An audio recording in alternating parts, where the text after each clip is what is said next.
хорошо. Все хорошо. Эй. Все хорошо.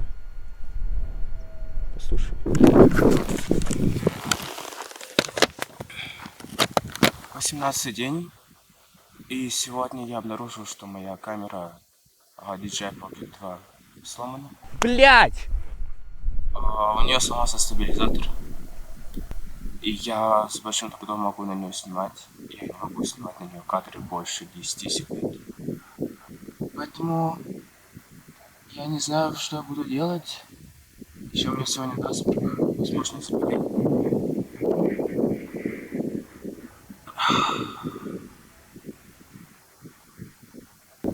Теперь после того, как я оказался себе способен снимать все, что вокруг меня, так, как я хотел это делать.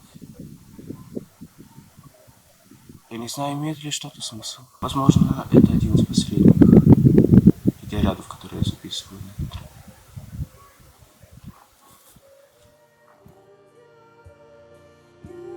Пожалуй, эта ситуация и правда ударила по мне, чуть не сломала меня. Ведь кем я теперь был? Рассказчиком, неспособным рассказать историю так, как он хотел. Теперь я был лишь человеком, бродившим в горах, потерявшимся в горах. Тогда я мог сдаться, тогда я был готов сдаться.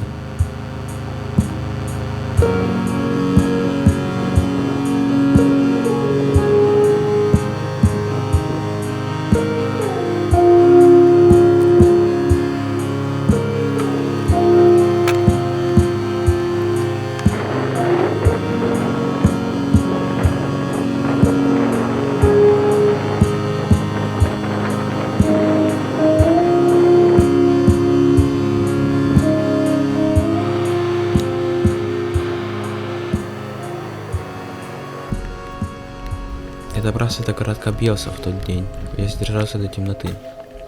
Сил уходить за город уже не было, и я переночевал на автобусной остановке. А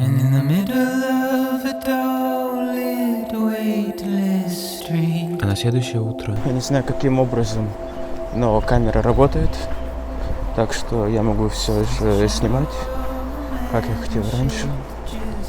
Так что да, я продолжаю тропу.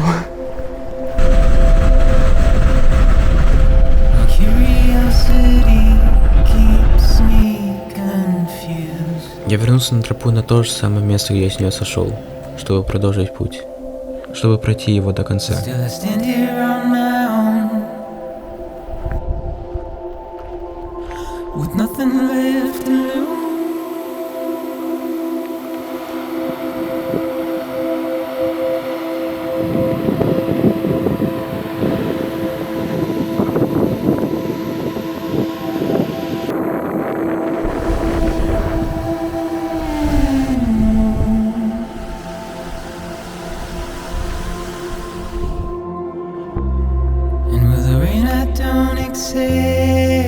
Wash away my sins.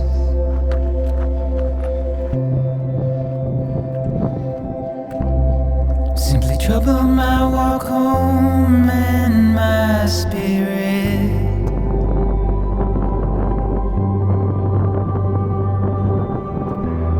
Because I never said no or put up a fight.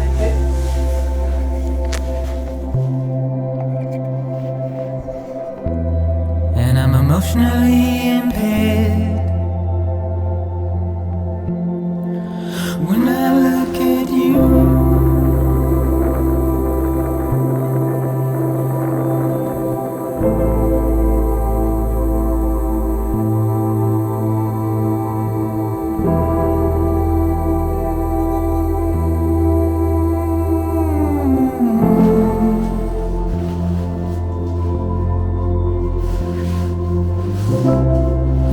trying to keep these bones inside my skin.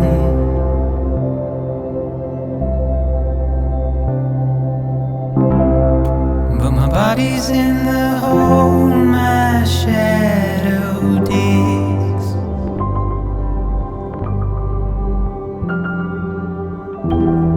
And as I struggle to maintain my position,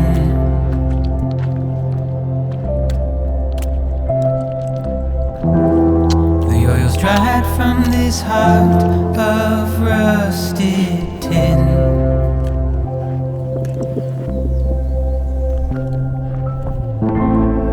And I wonder if I service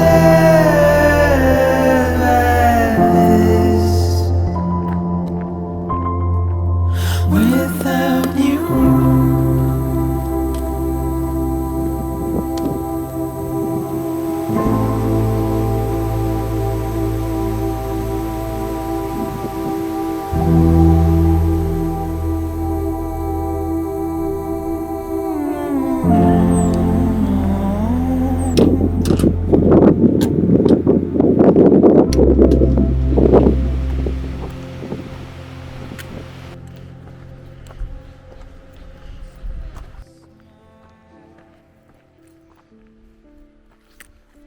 Тогда я добрался до развилки, где возникало два варианта.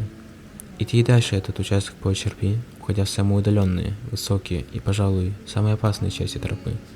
Или же обходить эти места по другому, более простому маршруту. Тогда следовало решить, как продолжать путь. Но, пожалуй, к тому моменту я уже сделал выбор.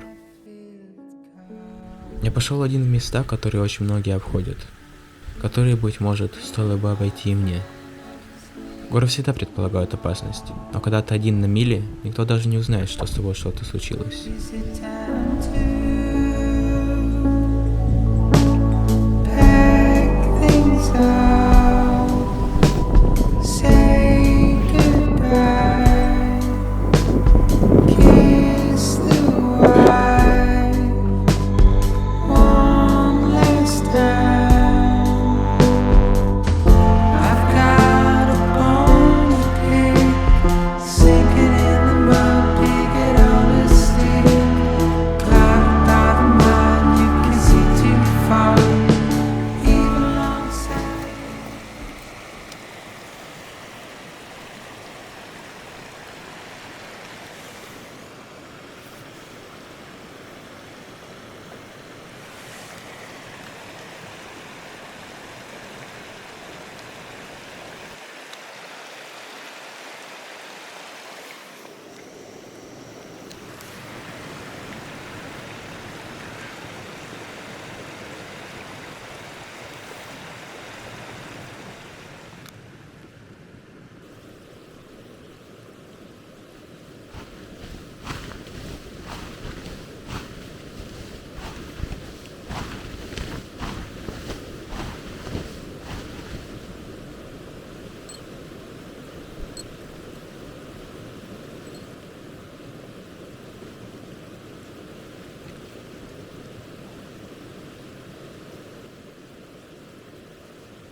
Уже закат. Я все еще иду. Пытаюсь успеть дойти куда-нибудь, где можно поставить палатку.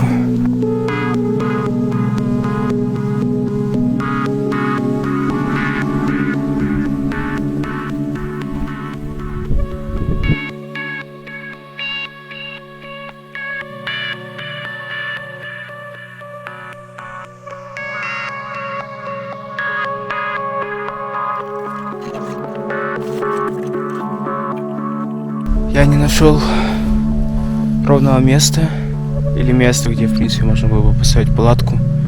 Везде камни, поэтому я думаю попробовать сейчас поставить лагерь здесь, на снегу. Смотрим, что из этого получится. Возможно, ночь будет очень холодной.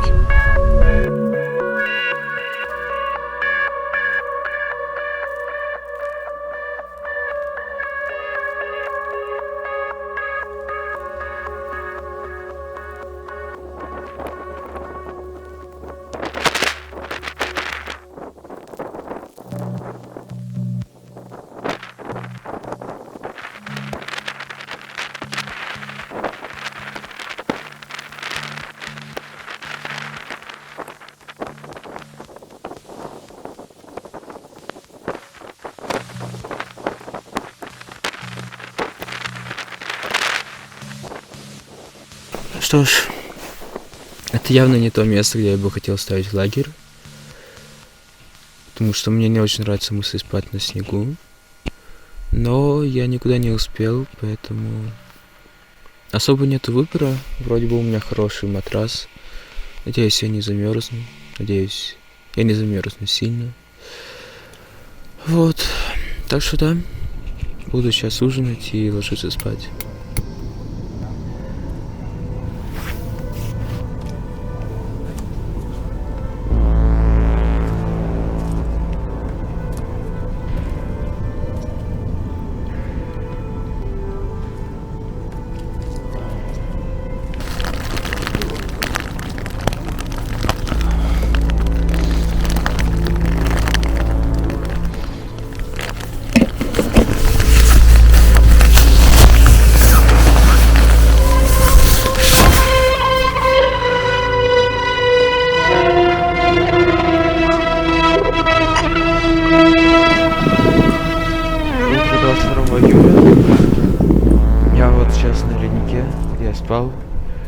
И это была, наверное, самая скверная ночь за весь поход, потому что ветер сдувал палатку, вбивал колышки, потом начался дождь, который заливало, соответственно, в палатку.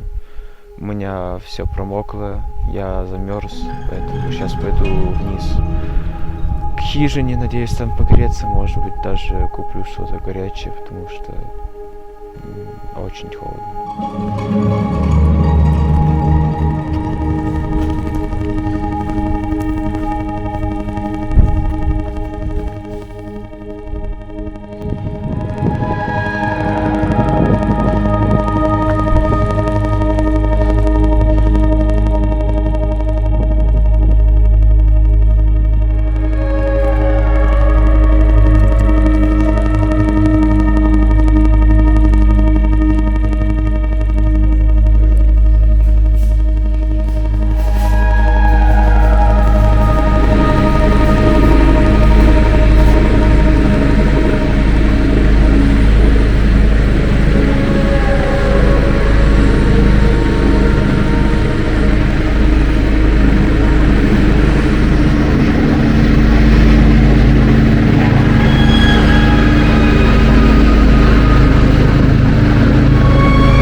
Я сейчас буду подниматься на второй по высоте перевал на тропе, 1985 метров.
Очень неприятный спуск, очень легко поскользнуться.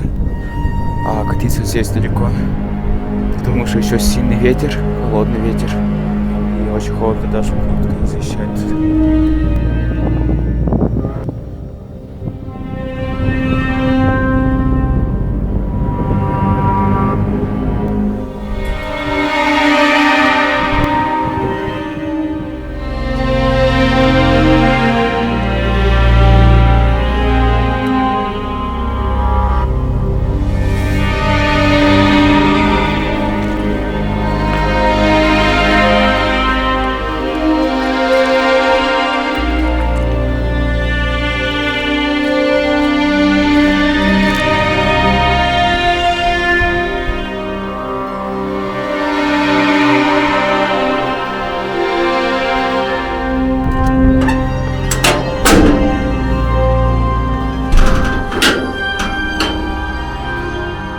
Небольшая горная хижина оказалась очень кстати, ведь в ней можно было высушить вещи, промокшие насквозь во время ночи на леднике.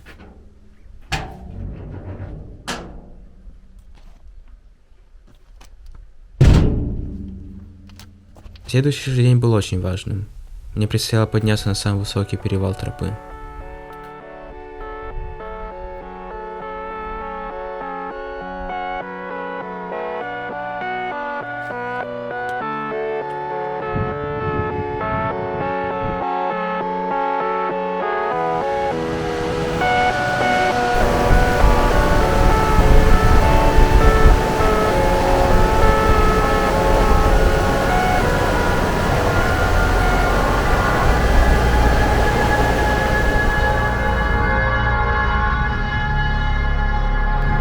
Мне сейчас предстоит подниматься вон на тот перевал.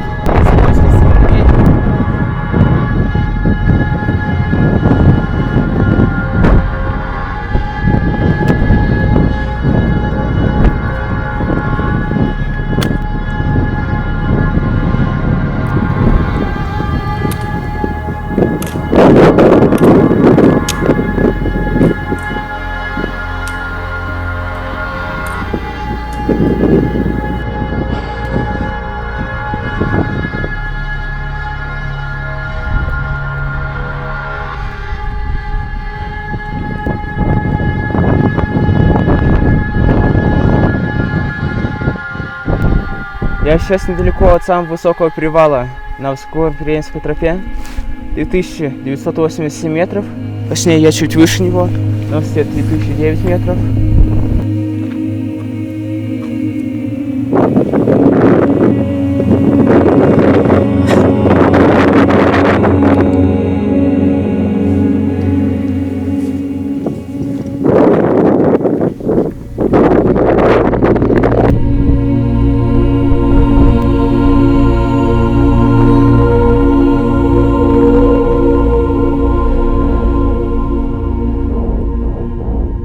О сложности спуска с этого перевала меня предупреждал уже ходивший в этих местах человек.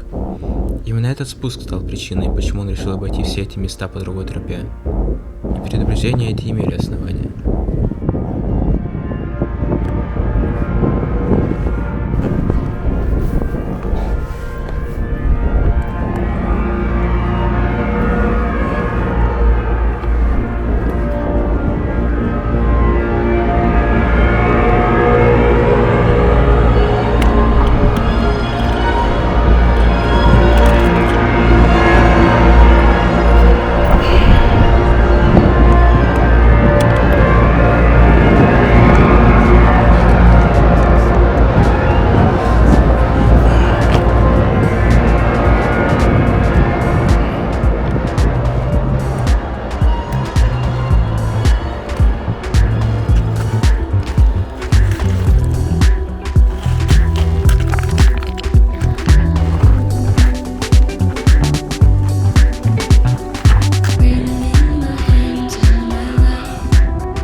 Когда самые сложные части тропы, самые высокие перевалы, самые опасные участки были позади, казалось, будто осталось уже совсем немного.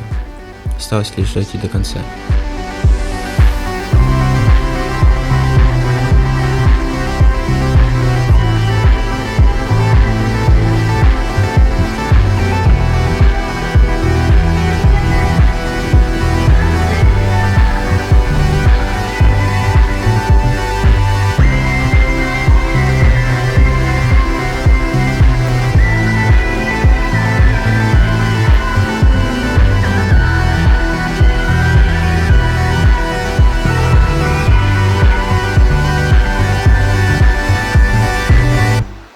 Оставалось пройти еще больше 300 километров.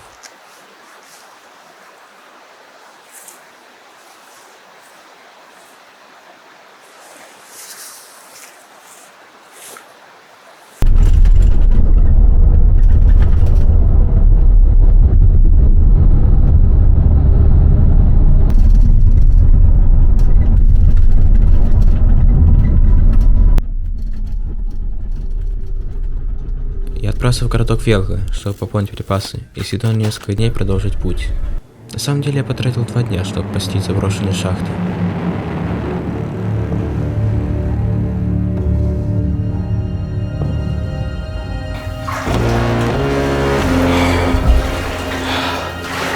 Это совершенно другая история, которую я расскажу как-нибудь в следующий раз.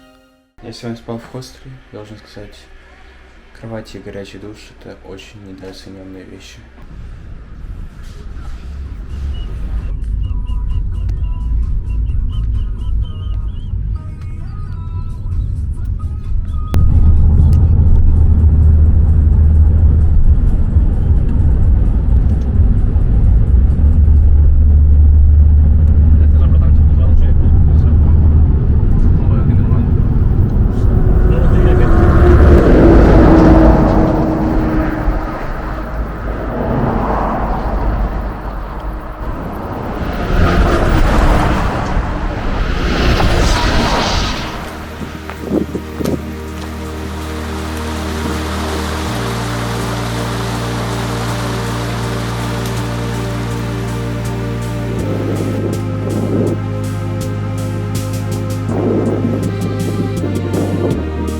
No better color.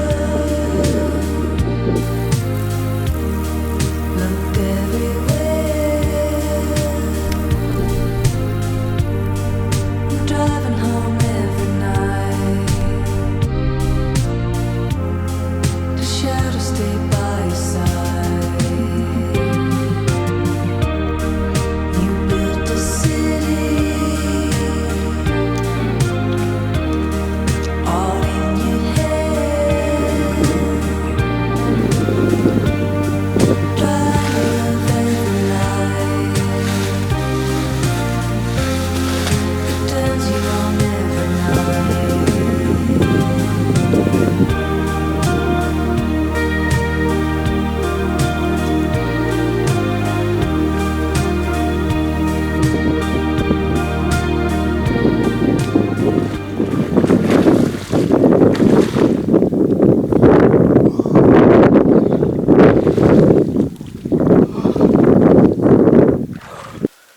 Очень холодно.